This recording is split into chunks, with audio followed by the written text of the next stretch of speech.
di Praktikum Public Speaking IKM 53022P. Adapun judul modul hari ini adalah membawakan acara entertainment. Nah, jadi seperti tujuan public speaking, kan itu ada 3. Tujuan yang pertama itu adalah tujuan informatif, kemudian ada tujuan persuasif, dan yang terakhir adalah tujuan rekreatif.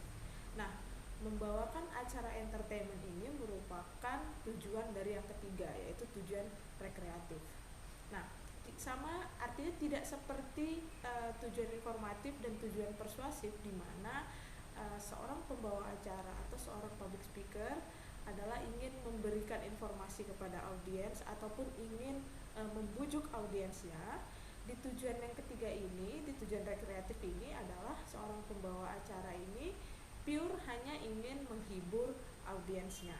Jadi menghibur itu bisa dengan rasa humor, bisa dengan bercandaan, ataupun bisa menyisipkan joke-joke yang mungkin bisa menggelitik hati para audiensnya. Maka untuk menjadi seorang pembawa acara ataupun seorang public speaker dalam hal rekreatif, ini dituntut memiliki rasa humor yang tinggi. Nah, artinya sama seperti seorang komedian ataupun seorang pelawak.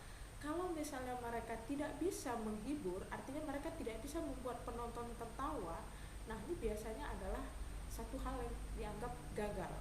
Nah, maka untuk membawakan acara entertainment ini sedikit berbeda dengan cara membawakan acara secara informatif maupun secara persuasif.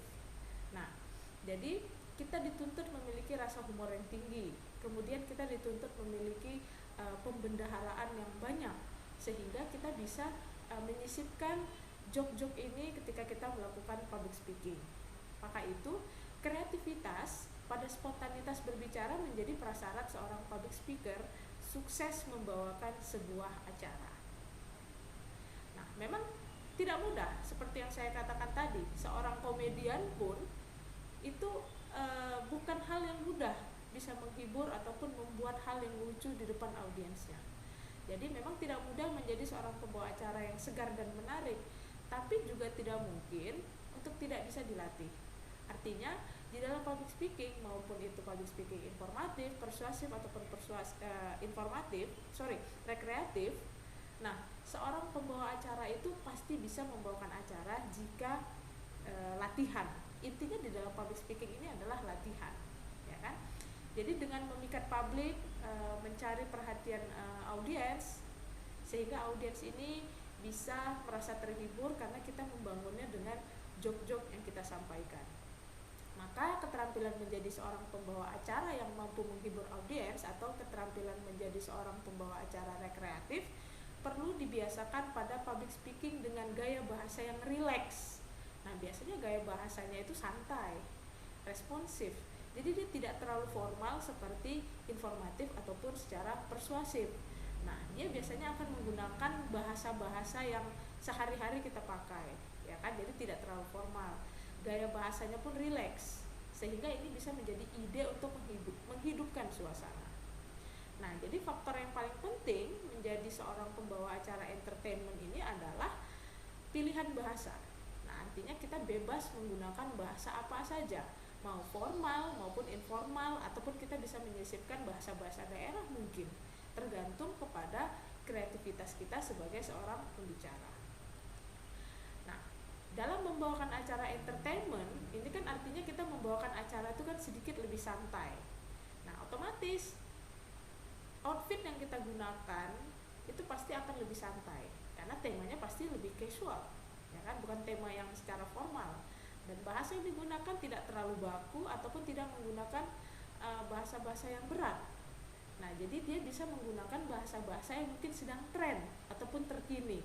Yang pasti kita bisa menarik perhatian audiens dari joke-joke yang kita sampaikan.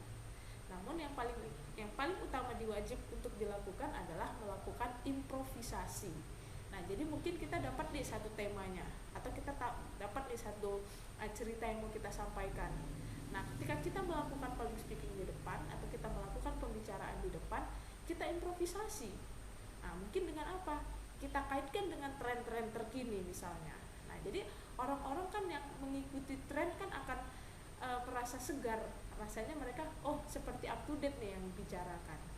Nah, maka diperlukan sama juga seperti seorang pembawa acara infotainment ataupun persuasif, informasi ataupun persuasif, seorang public speaker walaupun dia pembawa acara rekreatif sekalipun, dia harus bisa memiliki banyak wawasan, ya kan? Artinya dengan punya wawasan, pengetahuan, kemudian dia update dengan berita-berita terkini, dia bisa mengcombine bahan yang mau dilakukannya ketika dia melakukan public speaking di depan audiens. Jadi ingat, bukan berarti membawakan acara rekreatif hanya menyampaikan hal yang lucu saja, namun kita dituntut untuk memiliki banyak wawasan, kemudian kita harus update apa yang terjadi saat ini. Nah, inilah yang bisa menjadi bahan ketika kita melakukan public speaking rekreatif. Oke, terima kasih, itu saja modulnya, karena kita akan lebih banyak latihan selama di praktikum. Terima kasih, sampai jumpa di practical test. Assalamualaikum warahmatullahi wabarakatuh.